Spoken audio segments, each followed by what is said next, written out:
sometimes as a new hunter, you just need these bad images to kind of get you excited again every so often. That's the best thing that we ever hear is like, hey, you guys, your passion fueled our passion. The thing that's easiest to forget about is like, oh my gosh, this, 800-pound bull elk, what if I accidentally kill one? Do I need like llama training before I take a llama out in the backcountry? I don't think a deer or an elk really knows the difference between like a pack goat and maybe a bighorn sheep. The second that a llama smells or sees what they think is a bear, man, they let out this mind-numbing like velociraptor type screech. If there's people out there that are wondering like, I don't know if I can really do this, or what if I fail? Like, who cares? I mean, we do it now, and we're definitely not successful every time, and we're not even close to the best backcountry hunters out there, but we've come a long ways, and so everybody can do that. This is Dustin with Team Backcountry, and you're listening to Living Country in the City, episode 20. Y'all ready for your dose of flyover state spirit? Straight from the concrete jungle? Well, put down your latte and pull on your boots. It's time for Living Country in the City.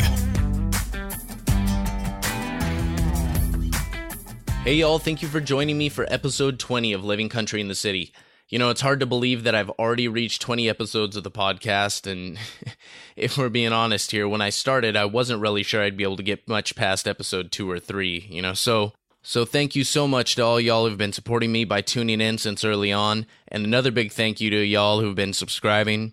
Living Country in the City is brought to you by Bowhunter Brotherhood. Check out the blog and videos on the Bowhunter Brotherhood website, as well as get 10% off all purchases in the Bowhunter Brotherhood store by visiting livingcountryinthecity.com/partners.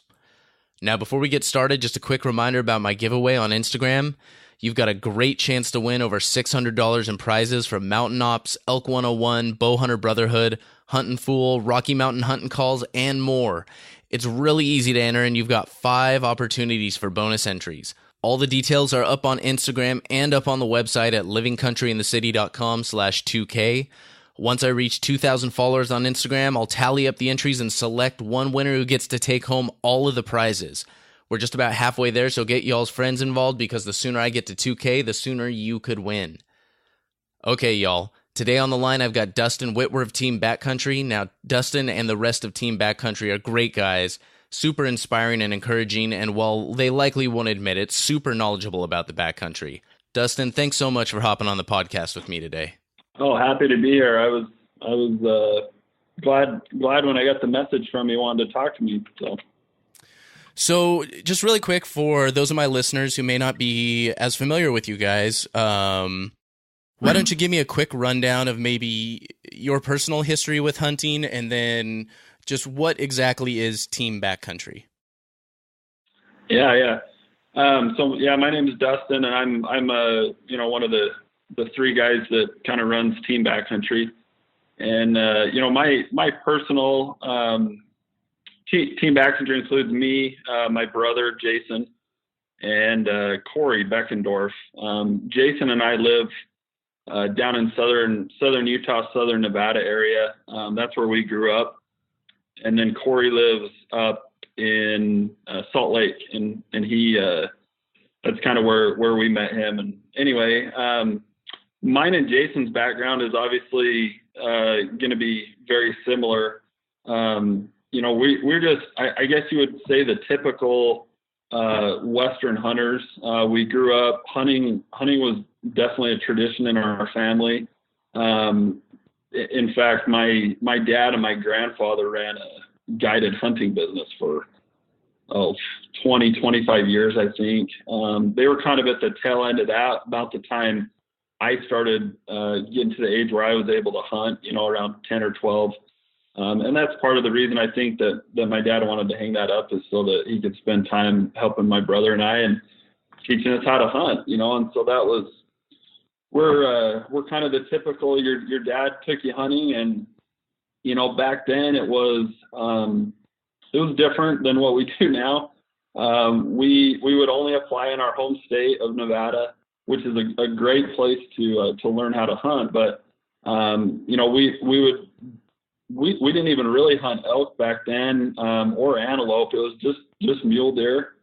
And so we would draw our one tag a year and hunt it, one, maybe 2 weekends a year. I remember my dad being one of the football coaches at the high school. And so, we didn't have a lot of weekends, honestly, to hunt. But it was enough that Jason and I, for sure, it lit a fire in us. Even though we didn't seriously get into hunting and specifically hunting the backcountry until probably, 12 years ago. The fire was lit in us, just the typical way, hunting with our dad. Corey has a little different story. He's from Iowa originally.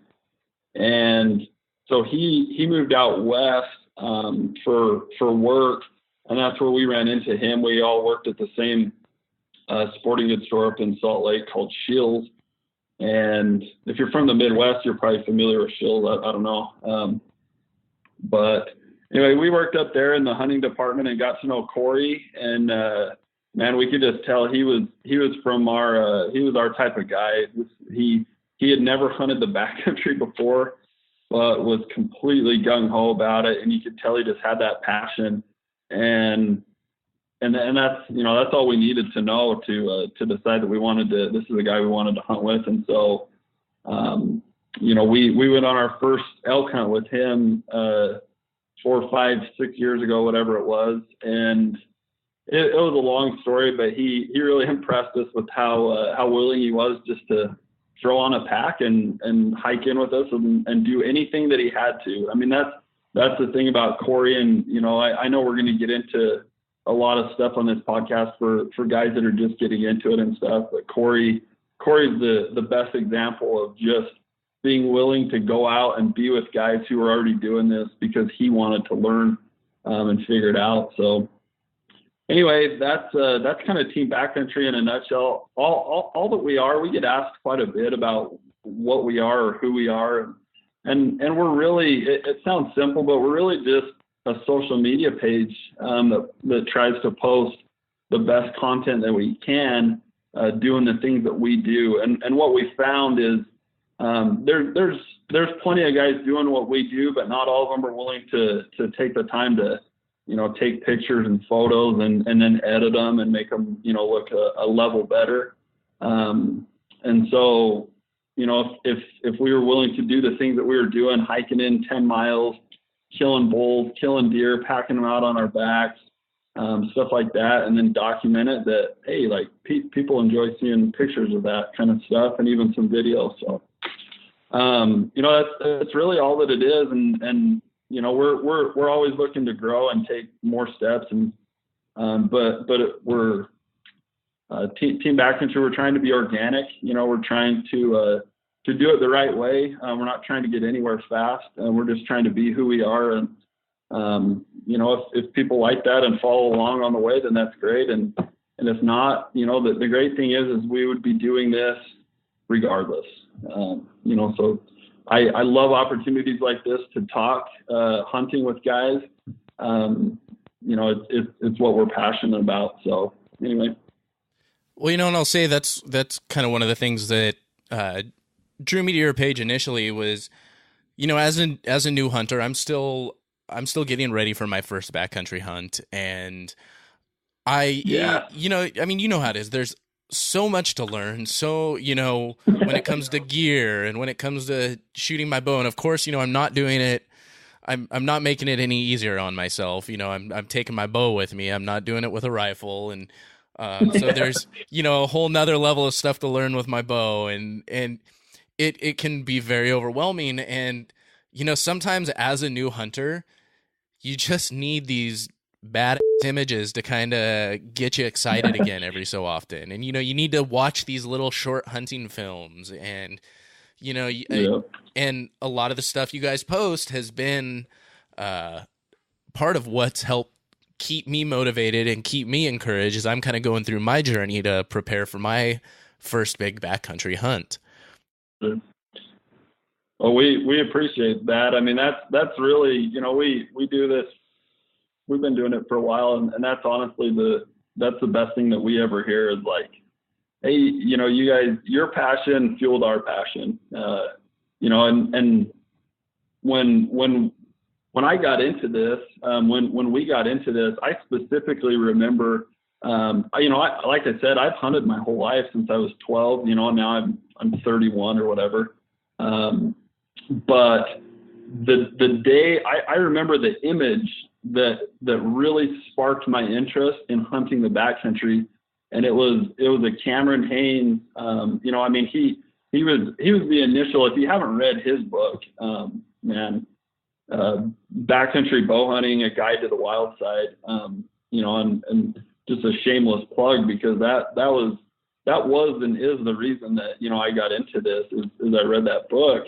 But he had a specific image of hiking out of the backcountry, just the gnarliest. Like he had this huge heavy pack on, and he had his bow in his hand, and this big buck, I think mule deer buck with velvet coming out of his pack, and the cape hanging out a little bit, and I was just like, oh my gosh, I have no idea how he pulled that off, because to me, it was always, four-wheelers to the end of a road, hike around, we'll pick you up at the bottom of this canyon when you hike out from this road. And it was, oh, you got one? We'll back the four-wheeler up to it and haul it back to camp. And so I'm like, I had no idea. I saw this picture and I'm like, I have no idea how that happened or what he's doing to be successful, but I'm going to find out. And sooner or later, I'm going to make a picture of myself, with that, in that image. And it took a long time,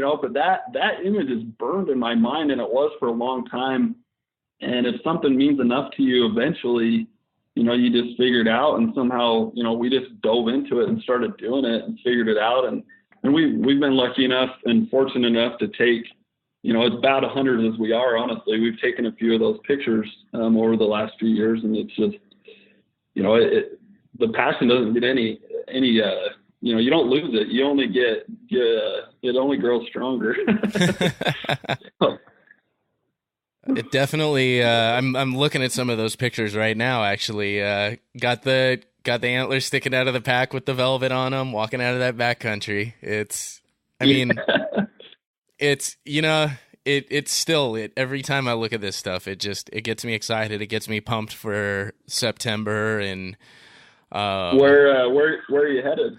So I'm as I keep saying, I unless I get super lucky with California draw odds, which I'm not sure anybody ever gets lucky with California draw odds. I'm headed to do some over-the-counter tags in Idaho. Perfect. So, perfect. Yeah, that's Idaho. I think Idaho, Colorado is probably two of the best over-the-counter options for guys in the West. I've hunted both over-the-counter for elk, and the only place I've killed an elk in over-the-counter was in Idaho. So I'll take that. Man, that's exciting. I envy where you're at. I would love to be planning my very first again. You can't just soak it in. You can't get it back. Well, at this point, it's very literally all I can think about. It's, the first thing I think about when I wake up, I immediately am out of bed and it's going through my mind. And, when I'm going to sleep at night, usually I'm falling asleep either, I've got my laptop open to Elk 101, or I've got, Ranella's guide open or something, and I wake up with a book smashed against my face or something. But it's it's all I can think about, and every moment of my free time is pretty much spent preparing for this and thinking about it. And my friends have all kind of wondered where the heck I've gone. So I remember, I'm thinking back to one of my first backpacking elk hunts, and it was actually in Colorado, and I didn't kill one, luckily, because the point I was going to bring up is I was going to ask you, have you thought about how you're going to get it out? Because that's like, I don't know. It's like the thing that's easiest to forget about is like, oh my gosh, this, 800-pound bull elk. What if I accidentally kill one? Yes, I got one. Oh, crap. Oh, now. How many trips is this going to take? And how miserable am I going to be by the end? Well, and of course that brings up, something that I know you guys are actually, at least from what I understand, you guys are somewhat experts in is you use pack animals a lot. Is that correct? Yeah. So we, the guided hunting that my family did for years. I mean, when they were really going with that, they had a string of 8 or 10 horses all the time. And so that's how we grew up hunting was, a good 3 or 4 hour ride on a horse. And then, you knock a buck down and, you had to throw it over the saddle and learn how to tie it up and stuff like that. So we've had quite a bit of experience growing up with horses. But since then, there's just some things about horses, and guys that have been around horses know what I'm talking about. A horse is great because they can carry a lot of weight, and they can carry you, which is the big advantage. But it just wasn't for our style of hunting. It wasn't quite what we wanted. There was a little too much maintenance there. We had to take care of them too much in camp and all that kind of stuff and feed. And then there's the personality stuff. And anyway, so since then we've kind of gotten into these pack llamas pretty hard. They just seem to be the really good mix. And so for the last 2 years, we've started running we hunted with them ourselves, and that was all we needed to know. We rented them from a guy up in Idaho, in fact. Bo Beatty and his wife Kirsten run Wilderness Ridge Trail llamas, and man, they've got a dialed operation. We're just getting started, but these guys, he has like 45 or 50 packing llamas, I think, and that's not enough. We talked to him quite a bit, and he just slammed busy. So that's where we started. We rented from him, and like, man, this is just for us. This is perfect. So we invested in 4 packers ourselves and 3 females. And so we've got our packers. This will be the second year and we've already got them pretty much booked out for the year, next year. That's how popular they are. And, so yeah, we've got some experience with the pack llamas, and, and that can be a really good option for some guys. I know there's some pack goats out there too that you can rent. And I actually have a lot of goats, but none of them are real pack goats. But I can imagine how they would be. So, we've kind of, one way or another, we've got some experience with most of the major pack animals. So I think for a guy that's just starting out, and it's going to be a first hunt, especially if you're going on an elk hunt and you're planning to go into the backcountry, unless you've got maybe, 4 or 5 buddies that are just on call to pack a bull out, which, is really hard to find. Man, I don't know if I would go. I personally wouldn't go into the backcountry without a pack animal on an elk hunt. At least a packer maybe lined up to come in if I, get him with the satellite phone and tell him where I'm at, or I'm taking them in with me, which, I prefer to take them in with me because, then they can pack my stuff and I don't have to. So, yeah, I think that can be an ace in the hole for guys that are just starting out. You don't, the trick with backcountry hunting, I think is a lot of it is the weight and the, being able to handle your pack and being in shape, and pack animals can kind of eliminate that. If you do it right and you get enough of them, we've packed in, 10 miles for a week-long hunt, and I have nothing but water in my pack. It might weigh 10 pounds or something like that. And guys that have never hunted it or never, experienced the backcountry, I don't think you realize how taxing that is on your body when you're starting at the trailhead at, in Idaho, you might start at 5,000 feet and end at, 8,000 feet, or Colorado might be even worse. You can get up around 10 or 11,000 feet pretty quick there. And man, by the time you get in there with a 50, 60-pound pack on, you might be a day and a half of recovery, if you're not in really good shape. And so, and most of us are working guys, and we don't have a lot of vacation. And so you've got to make the most of it. And so I think for a few reasons, I think a pack animal is just a smart way to go for a guy that's just getting into hunting the backcountry. So now with the pack llamas, are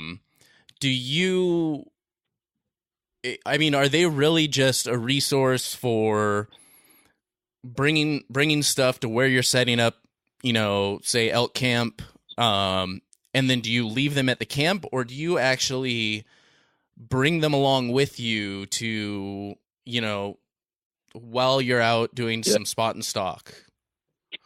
No, that is one big advantage between the llamas and the goats. So when we started researching it, we almost got into the pack goat thing. And one of the things that we didn't love about them is most guys that you talk to, the pack goats, the reason that a pack goat is a good pack goat is they're usually bottle fed. So they'll pull, as soon as a pack goat is born, they'll pull it off its mother within, probably the first week, and they'll bottle feed it. Someone will bottle feed it. And that's what gets a goat. When a goat's been bottle fed, just like most animals, they're super attached. They almost start acting like a dog. They come up and they want to see you because they've created that bond. And so pack goats, a string of pack goats are usually all bottle fed. And so they're very attached. And so the problem with that, the great thing about that is that as you're packing in on the trail, guys usually don't have, I don't see guys with lead ropes on them usually. Because they're, they're just naturally kind of following where you're going. But the disadvantage is some of the guys were telling us, and again, I'm not going to say that I've packed with goats, but like I said, I have goats and I've spent quite a bit of time around them. But the problem is they couldn't leave them in camp because they just, if they staked them up, they probably were making too much noise or whatever. And so the goats were coming along. and I don't know that, the stories that we heard from the guys that have been doing this for a long time, it's never really cost them. In fact, one guy that we talked to, he claimed that, having the pack goats there, because I don't think, and I believe this, I don't think a deer or an elk really knows the difference between like a pack goat and maybe a bighorn sheep. For example. And, and there's a lot of these units that there's sheep running around. And so I can see, how that would be almost a decoy. But it was just, regardless, it was just something we didn't want to have to worry about. The other thing with goats was, they don't have the insulating wool like a llama has. And so what that means is if there was a storm coming through and they were going to get wet, or, really, really low temperatures, you kind of had to watch out for them. They had to have a shelter. They couldn't get wet and then get really cold. The llamas were completely different. I mean, these things are built and born in the backcountry. They originate from I think the Andes Mountains down south. Maybe I'm getting that wrong, but they're packed with wool. Wet, cold doesn't really bother them unless it gets really, really extreme. And most of our hunts are, August, September, October, and it's just not that bad yet. You didn't have to bring them with you to answer your original question. No, we stake our llamas out back at camp, and if there's enough feed up there for deer or elk, there's usually enough feed to stake our llamas out for at least a day. Without moving them. And some hunts, you get up, especially years like this when there's, we've had crazy snowfall up in that high country, there's going to be grass for days. And we've been able to leave them in the same spot, staked out on the same thing for multiple days because they can't eat all the grass that's there. Watering was another huge advantage. Llamas are part of the camel family, And so there's times, especially once we get them packed in and they're not doing any work for, 6, 7, 8 days sometimes, we'll take them to water every other day, and half of the time they won't drink. It's just in their nature. So that was a huge advantage. They're super low maintenance, but they can pack a lot more than a goat. Just the right fit for the type of hunting that we did. So anyway. And what about predators? Like if you're, you got a goat and that thing's falling around with you, it hopefully may not be as bothered by bears or wolves, but what about the llamas?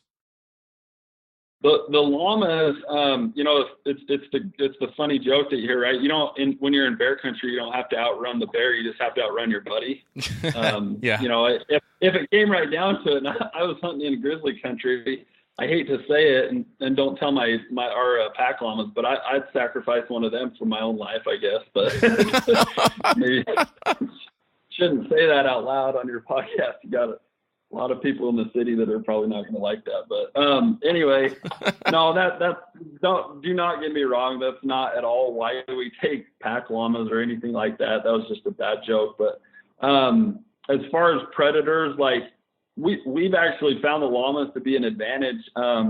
They have, like, llamas are super skittish with predators, and they're super I don't want to say protective, but they're always on alert. We've seen it a couple of times with bears. We've never had an encounter with a mountain lion yet, but we have had some encounters with bears. And I'll tell you, the second that a llama smells or sees what they think is a bear, man, they let out this almost it is this mind-numbing, like, velociraptor type screech. I mean, I would do it, but I can't. It's like this laughing, like, and it. I mean, you can hear them forever. And so, we've up to this point, we've never had a problem with bears coming into our camp when the llamas are staked up. And I don't know if that's why, if those bears don't like that alarm going off or not, but it definitely lets us know. And so, at night, man, we'll stake up our little one-man tent, which is a bear would go right through these tents that we have, and we'll stake these llamas as close as we possibly can to those tents, just knowing that llama will bed down right outside of our tent. And they don't seem to sleep. I never see them sleep, but I'm sure they do. But man, just knowing that kind of that alarm warning is right there if something's coming in, just helps you sleep better at night. So, but they're very alerting and very warning, and they're always looking around and on edge, and that's one thing we like about them. So. That's interesting. Now, is there any? I mean, I don't know if this is a dumb question or not, but is there any sort of, like, say me as a new hunter, and I'm like, okay, I like the idea of taking a pack animal. Llamas sound fantastic. Is there any sort of llama training? I feel dumb asking this, but do I need, like, llama training before I take a llama out in the backcountry, or is it pretty self-explanatory? I think that you do need training, but we actually, when we rent them to people, and I know that Bo with Wilderness Ridge does the same thing, obviously, because I rented from him. We put you through what we call an orientation, and it's anywhere from maybe 2 to 3 hours. And we go through everything. And what I tell people is, if you're completely unfamiliar with llamas or pack animals in general, when you show up, you give us like 3 hours, and by the end, you'll feel comfortable enough, 100% comfortable to take them into the backcountry. We go through the entire, we go through the personality traits, we go through maintenance and, what the llamas are expecting and, what you can expect from them. And then we go through the entire, saddling and unsaddling process with the panniers and, how to get the packs right and how to put the packs on. make you do it. It's not just us talking. You actually have a llama there, and we go through the process. And so, yeah, I do think you need some training, but a good 3-hour orientation with a good llama, or someone that's there that knows llamas. And like we do, I mean, we feel 100% comfortable sending complete novices out on their first trip with llamas. So. Okay, so there's a little bit of orientation involved more than necessarily extensive training, but right. And like, in contrast, I would never, knowing what I know about horses, I almost don't care what horse it was. I don't think that I would feel comfortable sending any person who's never been around horses out by themselves with their own horse for the first time. You know what I'm saying? Oh yeah, I couldn't even imagine. Right. I mean, you'd have a rodeo up on the mountain, I think, eventually. There's just so many little things with horses that you've got to know, and every horse is different. And when you're riding them, it's different. With llamas, it's really pretty low key. You're hauling them, or they're trailing you with the lead rope on, and so it's just, it's not quite like walking a dog, but it's more similar. So say, I'm like, okay, once again, I'm sold. I go on my trip, do my orientation, pick up my llama. This is just a strange conversation for me. Say normally, okay, I'm going into the backcountry with a 50-pound pack. I go get my llama. I know obviously there's going to be some additional, feed and equipment to go with the llama but how much weight do these llamas pack? Like, so say I go get my llama, I'm successful, I get an elk.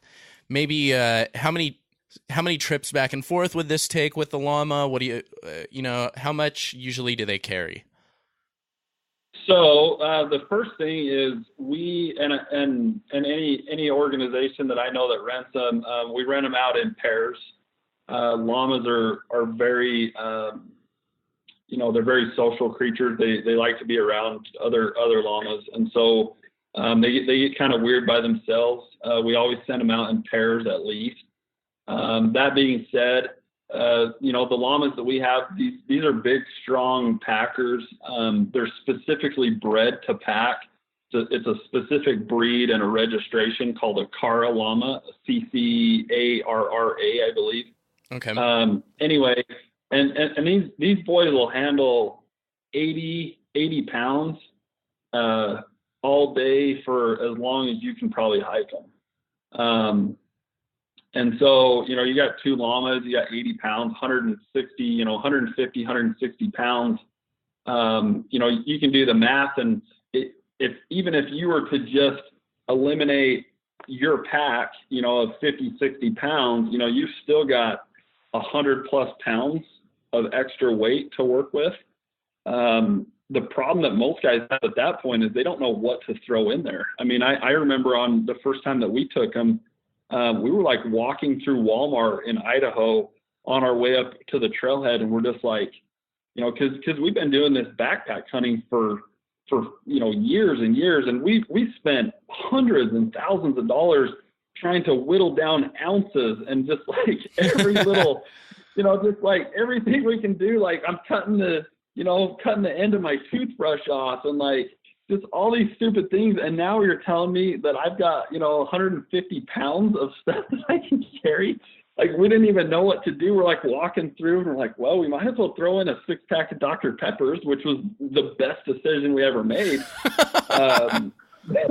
Because, you're just not used to thinking like this. And so, two llamas, 150, 160 pounds all day. You got to plan for the kill, and a big, if you're talking a big bull elk, I'm just ballparking this, but a big bull elk might weigh 800 pounds on the hoof, and by the time you quarter him up, and if it's me, I would recommend learning how to do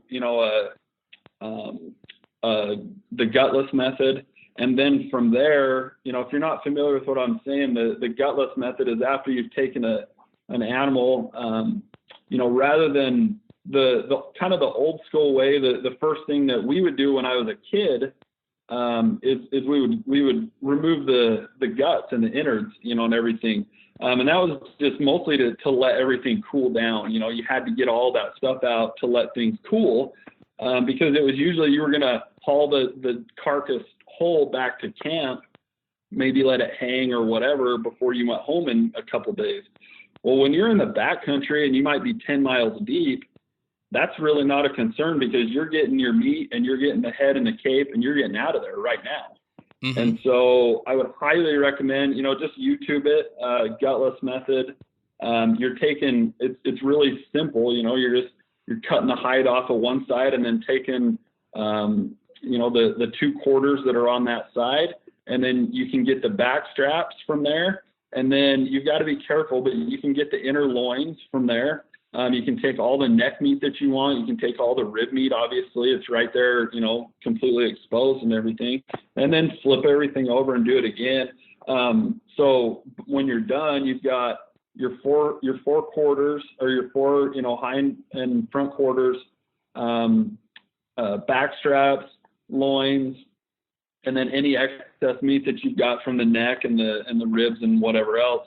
At that point, if I was with pack animals and I didn't have the extra space, I would still break that animal down and debone it.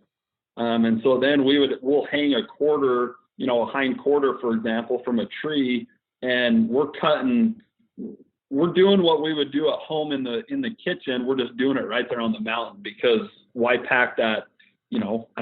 Those bones are huge. And plus, as we go through the process, we can cut out some of the gristle and fat and everything that we're going to cut out at home. It's like, why pack that if you don't have to? But so all that being said, if you've got 2 llamas and you've killed a bull, I think that you can easily expect those 2 llamas to divvy up all the meat between a bull, and then you might have to pack the head and the cape yourself. If it's a deer or a smaller bull, or, you've got maybe more llamas or something, you might be able to get everything on the llamas. At that point, if you're relatively conservative packing in, you've got a downed animal on the llamas, and then you just bundle up your pack, or your camp, your tent, sleeping bag, everything else, and just throw that on your back as if you would have done anyway. And most guys are okay with that, because you just eliminated a trip. You cut it down to 1 trip getting out, instead of, geez, if you were by yourself and killed a bull, it might take you 4 trips plus camp. I don't know, but yeah, no.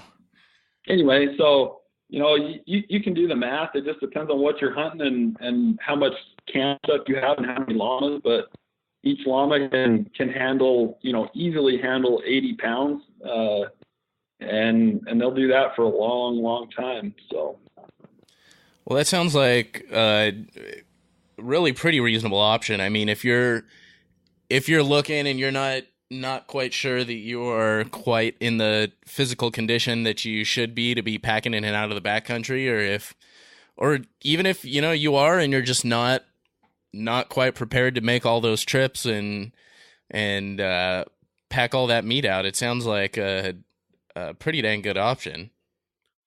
Yeah, I think so. I mean, as far as pricing goes, our people can find us and look up our webpage is rentpackllamas.com. It's really simple. The operation we have is Backcountry Logistics, and you can see all the stuff on there. We have some videos and stuff, but I mean, you can expect, even if you need to rent a trailer, 2 llamas and a trailer per day is about $100. And so, say you're going on a 5-6 day hunt, $500 or $600 to not have to worry about how you're going to get your bull out. You can have a really nice camp with good food. You don't have to eat Mountain House every night if you don't want, all that kind of stuff. You can get, I've just eaten enough Mountain House now that it's anything but Mountain House if I can help it. But I won't complain. They're not terrible as far as freeze dried food goes, but it's definitely, I can imagine how quickly it gets old. Yeah. When we were young, it didn't matter as much. I don't know. As you get older, you just anyway. So some days you're literally so beat that you're lucky if you have energy when you get back to camp. It's dark. You might have been down in a canyon chasing bulls and it just didn't work out. And the bull, when you ran into him, he was a mile from camp. And by the time you get done chasing him and his cows trying to get him to turn around, you're 3 miles from camp now. And you had to hike, you lost 1,500 feet vert and you didn't even realize it. And it's dark and you get back and it started raining and you're like, man, you're lucky to even have the energy to fire up your jet boil, let alone, you don't give a crap what that food tastes like. I mean, you could be eating, the pine needles on the tree and you wouldn't care. You just eat. So. Eating for the sake of something getting in your stomach. Right. Yeah. But on that note, let's take a quick moment to hear a word from one of my partners. Hey y'all, if you're like me, a new elk hunter really trying to up your game and get into backcountry big game hunting, or if you're an experienced hunter trying to fill tags more consistently, you really need to check out elk101.com's University of Elk Hunting online course. If you're looking for a central resource to really take you all the way from start to finish when it comes to big game hunting, this is it. Corey Jacobson is a world champion elk caller and one of the definitive experts when it comes to elk hunting. And in this online course, he shares over 30 years of his elk hunting experience, strategies, and tips. All of this is broken down into easy-to-digest modules and packed full of great video content as well. This will provide you with all of the resources you need to be a confident elk hunter, regardless of your past experience. What's even better is you can get $10 off the University of Elk Hunting online course by visiting my partners page at livingcountryinthecity.com/partners. So, one thing I kind of thought about as we were talking, we talk about the backcountry a lot, and I've talked about it a lot on this podcast. I mean, and you guys are team backcountry. But something I've realized is I've honestly never actually talked about, I mean, maybe it's self-evident, but as this is for new hunters, how would you really define the backcountry? Like, what is the backcountry? What would you define backcountry hunting as? Oh, man. First thing is I don't think that any guy, this is just me, my personal opinion, obviously. I don't think anybody has the right to say what it is and what it isn't. For anyone else. I can tell you what the backcountry is for me. But my point is, for some guys, it might be, the backcountry might be getting on a four-wheeler or a dirt bike and heading in somewhere that, you can't get your truck. And they might define that as backcountry because, the point is it doesn't matter, I don't think. But for me, I'll tell you what I think it is.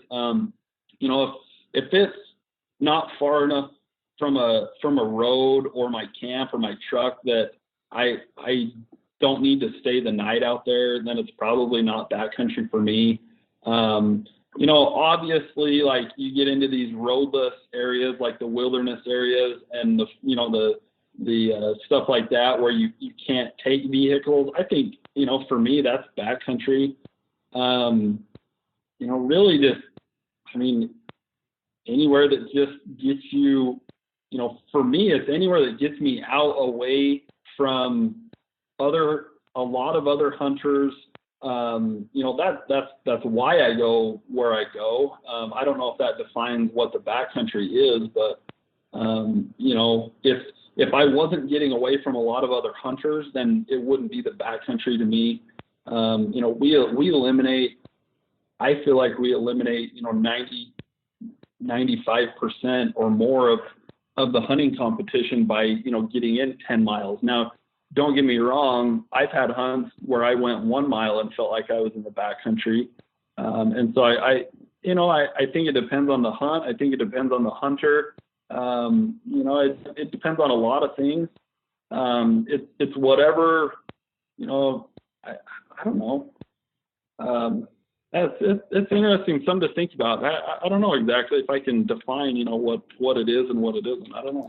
Yeah, I mean, I guess I didn't really expect a hard and fast definition, but more just, when people talk about backcountry hunting, I kind of guess just what your definition of that would be, and that does explain it, And if you look at, I think if you look at why I'm doing what I'm doing, or what I'm trying to accomplish, it'll define what the backcountry is. For me, one thing was I grew up doing the wake up at 4:30 in the morning, because you had to ride the four-wheeler. You woke up, you got breakfast, you had to ride the four-wheeler for 30 minutes to get to the end of a road, and then you had to hike for an hour in the dark before light got there to get up to where you thought that the animals might be. And what inevitably happened is, you would get to where you really thought was like real good hunting country by 9 o'clock, or something like that. It was just like, well, geez, like I just got into the really, really good country.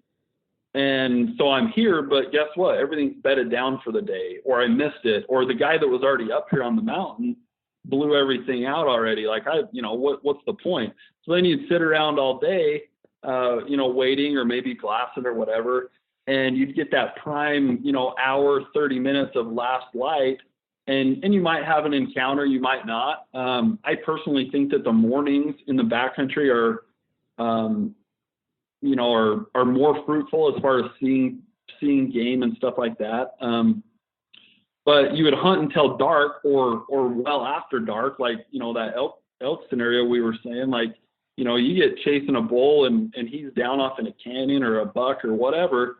And then it was like, holy cow, I still got to hike down and out to camp to get, or down to my four-wheeler and then drive back. And I'm, in the summer especially, we're hunting these early season hunts, and it's light until like 9 o'clock or whatever. And so you might not get back to camp until, 10:30. And then by the time you get a meal, it's 11. And guess what? You got to wake up at 4 the next day and do it again. I'm like, this is crazy. In fact, I can't do it. I'll admit, like, that would beat me down faster than any backcountry mountain that I've ever hunted. And so it just really quick, it was like, oh, I'll just sleep up on the mountain, Mm-hmm. And so that was the first thing, is like eliminating that extra hour of travel time, before sunup and after sundown. And I was getting 2 more extra hours of sleep. Plus I was waking up in the really, really good hunting country. It was a no-brainer for me just because of that. The other thing, obviously, is people, they can say what they want, but most people won't do it. Most people will not consistently go 10 miles deep into the most rugged places in the western United States just to kill a deer or an elk. And I love that. I'm so thankful that they don't, because if they did, we would have a lot crappier hunts, because we're just dumb enough and stupid enough to do it, And so if you're willing to do it, trust me, there is a plethora of great country out there. There's deer and elk, back there that guys can hunt, but you got to be willing to get back there somehow, And so that was the other big reason of why we looked into the backcountry, is just eliminated hunting pressure. The quality of hunts went up. We were seeing more animals. They were less spooked because they weren't near roads and people and stuff like that. And so they were more apt to bed down out in the open, especially like a velvet buck or something like that, where we could get a stalk on him, and just, all sorts of things like that, of why, and it's probably all obvious, but that's why we looked and found the backcountry. So you kind of touched on a little bit of it with what you're just saying there, but if you had to pick one thing that is, and this may be tough, but if you had to pick one thing that you would consider to be your absolute favorite part about backcountry hunting? Like the one thing that you could point to and be like, you know what, that's what I just love most about being a backcountry hunter. What would it be? I'm at work right now, sitting at my desk, so I want to say that my phone, I don't have any cell service. But, and trust me, in the world that we live in today, I think that we're all probably a little, I know I am, I'll speak for myself. I'm too attached to my phone and my device and social media as much as we love it and all that. And so that's no joke. Like, it really is probably the best weeks of my life is when I just don't even have to worry about it. I shut it down and I go in there. But no, I mean, honestly, the best part of hunting the backcountry, I don't know, probably just being with my friends, or family, and being back there. When you go on a backcountry hunt with someone, and I again, this is my backcountry. It might be different for everyone, like we said, but when you put a pack on with someone, and you're headed up a trail, and you're working hard, and you're back there chasing deer for a week, and you're watching each other fail, and you're watching each other succeed. And your buddy knocks a deer down and it's his first buck ever, and you see that smile light up on his face, and just like that you were a part of that and you helped him. Like, that's by far the best part, and I'm not even sure that that's specific to the backcountry. That's just what we do. That's just why we hunt, I think. Being able to take meat back to our families is a nice bonus too. I don't know. There's so many things. I love the serenity of it. I love the camaraderie with other hunters that are willing to do the things that I like to do, and then I love providing for my family. So that's a threefold answer. And that's a bit of a loaded question, for someone that hunts so much, but and so then in the inverse, and once again, this may be another loaded question, but what would you maybe point to as maybe the most challenging thing you encounter with backcountry hunting? Ooh. I'm going to answer this. This isn't specific to backcountry hunting. It's just hunting in general. But honestly, the biggest challenge for me is not getting caught up in a lot of the hoopla. And what I mean by that is, not keeping myself in check and not getting caught up, worrying what is so-and-so going to think if I don't kill a big bull on this hunt? What is, what are my friends going to say if I come out of here empty-handed? I don't know if that makes sense, but just the biggest challenge when you get into hunting, I think, is remembering what the right reasons are for hunting, and not getting too caught up in quote unquote the industry or quote unquote the hunting community or whatever, doing it for wrong reasons. I think that's honestly the hardest part. I think the hunt itself is there's nothing hard about it that I don't love. Trust me, it's there's the physical side and staying in physical shape, and that's really hard and everything like that. But I think we're not careful, worrying about that kind of stuff. What the next guy's going to think or not hunting for the right reasons will destroy. It can destroy why we hunt, and frankly, if it keeps going, it might divide us and destroy, hunting in general. I mean, we've got a lot bigger fights to fight, with all this public land stuff that's going on, and things like wolves and all. There's just so many things out there that we all as hunters should be worrying about. I feel like we we fall into the trap of, hey, I'm comparing myself to this guy, and why does he think that? Zach Griffith, I was listening to his podcast, and I love Zach. We're friends, and we've talked quite a bit, and we're completely different. But I'll never look at Zach, I don't think, and say, well, why do you have to lift weights or be a bodybuilder to kill a deer? And I know that there's a lot of other guys that are into that kind of stuff, and it's just pointless. And that to me is the biggest challenge that all hunters face, is just realizing that, man, if we aren't all united just in general as hunters, I don't care if you like to bodybuild, I don't care if you like to hunt the backcountry, I don't care if you're a male or a female, or you rifle hunt or bow hunt. It's just all pointless, and we're just hurting ourselves if we don't watch out for that kind of stuff. So, and I'll admit, as a new hunter, and especially kind of doing what I'm doing, like I said, I'm brand new at this. I'm planning my first hunt. I've yet to take an animal. I've done a little bit of tree stand hunting. I've not been successful.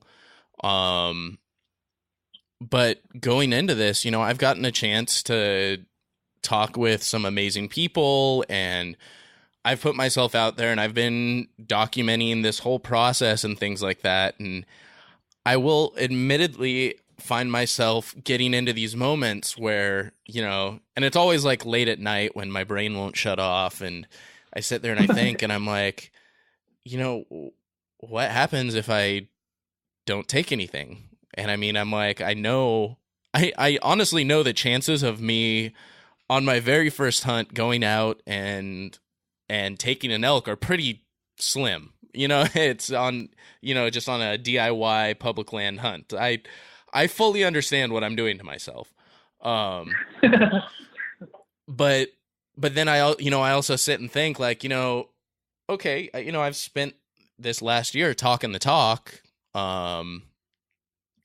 What happens, when I go out and, am unsuccessful, and does that just mean my brain starts going and it goes down this whirlpool, and I start worrying about what other people think of me, and and it's just not a good place to be. And so I very much see where you're coming from with that thought.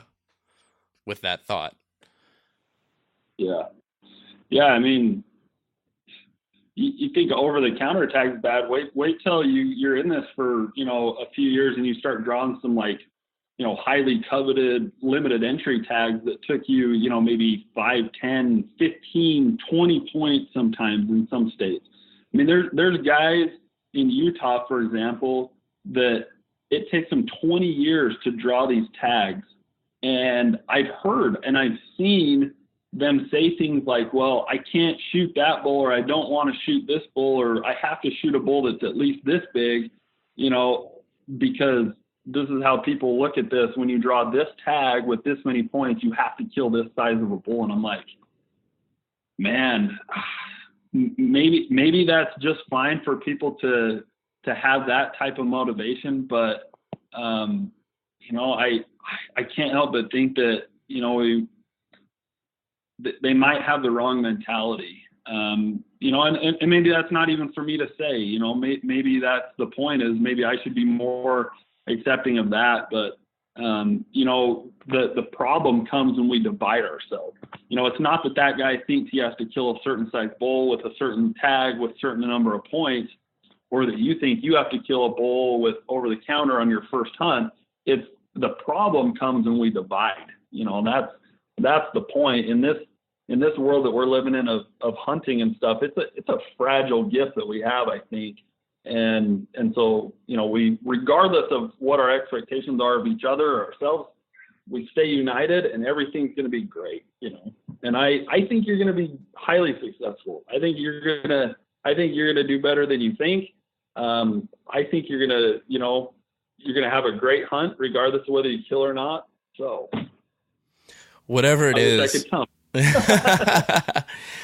honestly, whatever happens with it, either way, I'm so excited. There is always that little bit of nervousness about, how am I going to do? Am I going to be successful? Am I going to, be out there for only 4 days before I decide, crap, this is, that I will admit though, that is the one thing.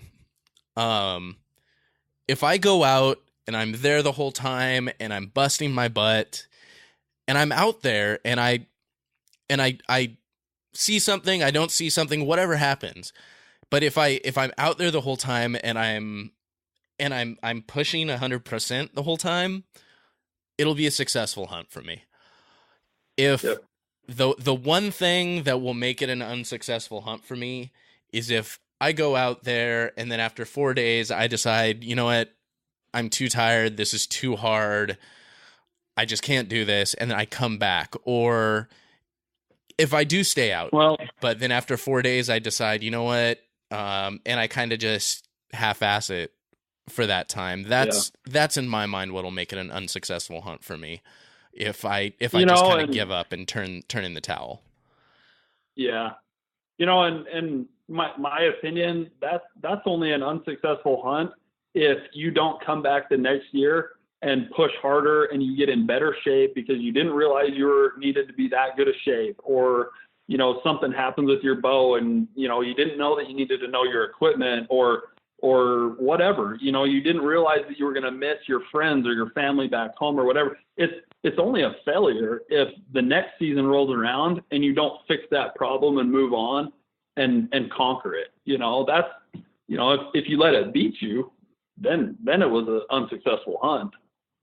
My very first elk hunt in Colorado, my very first backpacking hunt, in fact, where I was really putting on a pack and going deep into just, some remote country. Luckily my wife went with me, or I would have turned around a lot sooner, but I packed out early. I did exactly what you're saying. Hundreds of dollars, for a tag, hundreds of dollars in gas and preparation and gear. And I wasn't physically ready, but mostly I wasn't mentally ready. And I'll tell you, if, whatever training you're doing physically to get ready for a backcountry hunt, if you're a guy that's just getting into it, it sounds weird, but you need to do twice as much mental training. That's where I think books like Cameron Haynes' book can come in handy, because he talks about that stuff that a lot of guys don't really like to talk about. Loneliness, especially if you're going by yourself. Fear, things that you run into in the backcountry that will really talk you into turning around, and all of a sudden, before you know it, you're back to the truck 3 days early, and you're driving down the road and it's all over, and that was me the first time. But you know what? That individual hunt, yes, I was unsuccessful. I didn't kill. I didn't even stick it out, but the next year I did, and then the next year after that, I got a little bit better, and now it's no problem. We go into the backcountry now I would go for a week or a year or a month, or as long as I can possibly get. And it's no problem, but if there's people out there that are wondering, like, I don't know if I can really do this, or, what if I fail? Like, who cares? We do it now, and, we're definitely not successful every time, and we're not even close to the best backcountry hunters out there, but, we've come a long ways. And so, everybody can do that. So. Well, that is definitely gives me something to think about, and I feel like it's very good advice. So one thing, as we're kind of winding down here, one thing I always really like to ask all my guests, because this show is dedicated more towards new hunters and folks like myself coming from the city who may feel overwhelmed or intimidated, or just really feel like there's too much to figure out to get into hunting, get into the outdoors, get into backcountry hunting.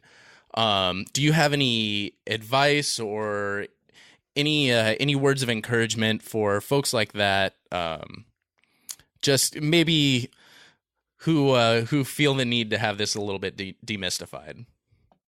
Yeah. Well, two things come to mind. The first one is the physical and mental preparation. I mean, it's you can't, unless you've been there and done it and been in the type of country that we typically hunt in the backcountry, you just can't understand how taxing and how hard it is.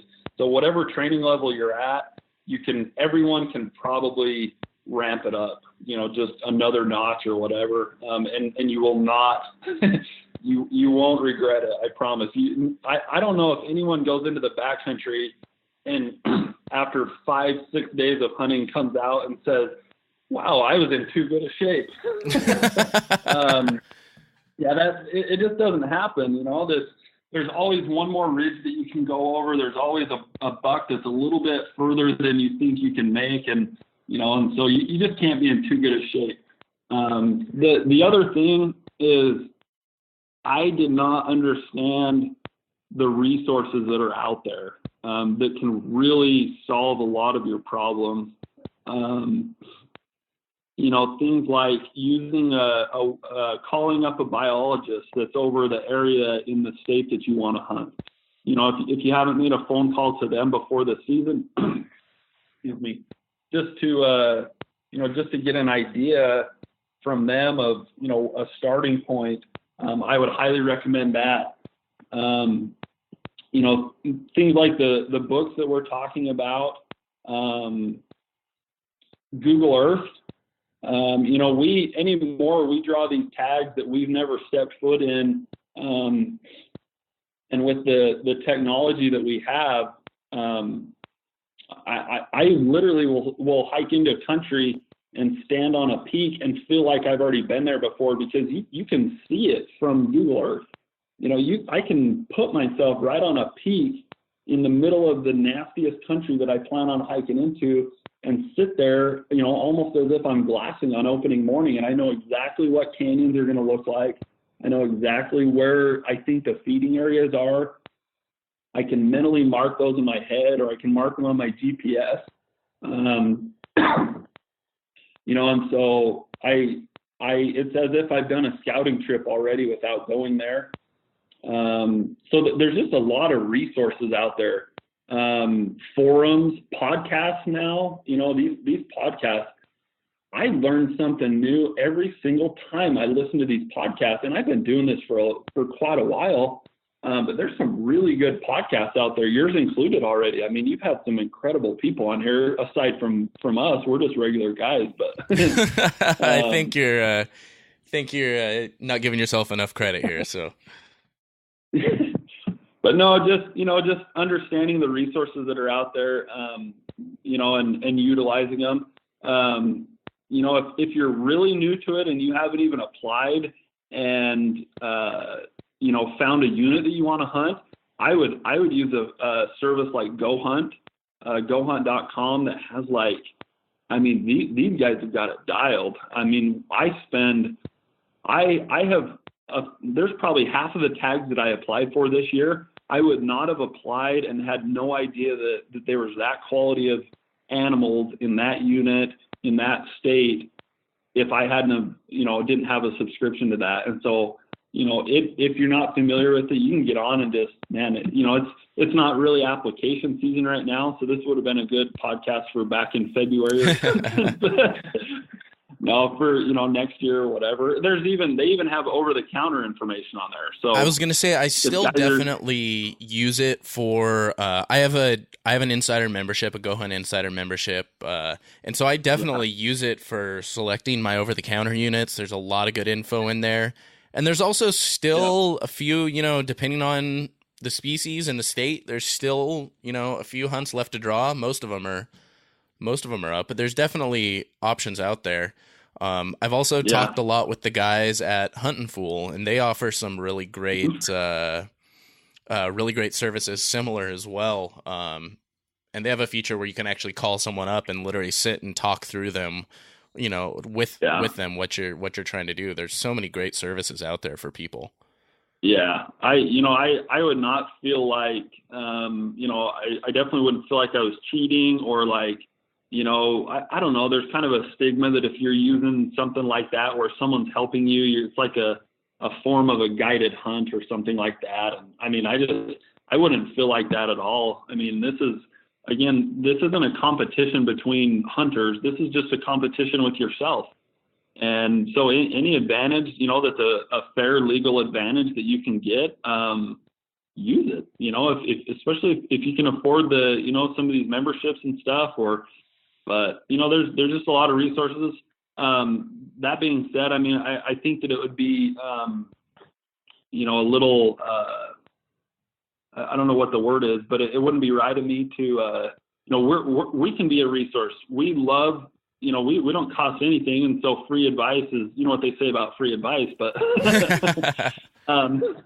we love talking hunting. You can email us anytime, teambackcountry@gmail.com, or you can obviously find us on all of our social media pages, but hit us up. I mean, if we get the idea that you're serious about this kind of stuff, I don't hold back really anything. I might not give you a specific ridge to head for, but, I've told guys units and hunts, and I mean, the gear, all those questions that we've gone through, like why learn for yourself the hard way? If you can get someone that's done it for 10 or 15 years to give you some heads up pointers, like, man, you probably don't want, to pack that cook stove. You might want to look at this, or, maybe these socks would be better to keep blisters off your feet or whatever. Like, feel free to use us as a resource. This is what we think about this year round. We love talking about it and just associating with other guys that are passionate like we are. So we'd love to be a resource too. That's fantastic. And, I'll be putting up a show notes page for this episode. That'll be at livingcountryinthecity.com/20 for episode 20. And, it'll have links to all the different sites we've talked about. It'll also have links to all your guys' social media pages. But speaking of that, you shot out your email address, but your website is team-backcountry.com. Is that correct? Yeah, that's right. Yep. And then you're pretty much Team Backcountry on all the various social medias, right? Yeah, Instagram is the one that we spend most of our time on. You can obviously get us on Facebook. I think everyone's on Facebook nowadays, but we spend most of our time on Instagram as the social media platform that we like. So, well, you guys have some fantastic photos up here. I'm just scrolling through it right now, and it's I'm getting all excited again. Well, that, we all take our turn with cameras a little bit, but really the magic there is my brother, Jason. He's the one that does 99.9. Well, I'll be honest and say 100. He does 100% of the editing of the photos, and he's taking 99.9% of them. He's the whole operation there. So anyway, I appreciate having him part of the team. So. Well, Dustin, I really appreciate you hopping on the call with me today and taking the time out of your day to sit and talk with me about hunting. No problem. We'll love it. This is just the greatest time of the year. We have our tags, and like most guys know what they drawn. And I was just making plans today with, a guy that's going to come join us on one of our hunts and do some filming, which is a big step for us to have someone doing some quality filming and editing. And like, we're just brainstorming where we're going to trailheads and like when scouting, when we're doing these scouting trips. And it's just, man, I love it. Thank you for having me on. So I could talk about it all day, but I'll let you go.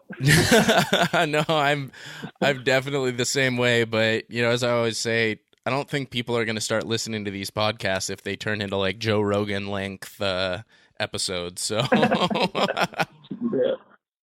But yeah, thanks again for hopping on. No problem. Thanks for having us. All right, y'all, that'll do it for episode 20 of Living Country in the City. Make sure you check out Dustin and Team Backcountry. You can find all those links on our show notes page at livingcountryinthecity.com/20. Make sure you find me on Instagram or stop by livingcountryinthecity.com/2K to enter my 2,000 follower giveaway. You have a great chance to win those prizes. Also, if you enjoy the podcast, make sure you subscribe. Take a moment to give us a rating and review on iTunes or Stitcher. And in the meantime, stay country, y'all. Thank y'all for listening to Living Country in the City. Get show notes and check out the blog, product reviews, events, and more at livingcountryinthecity.com.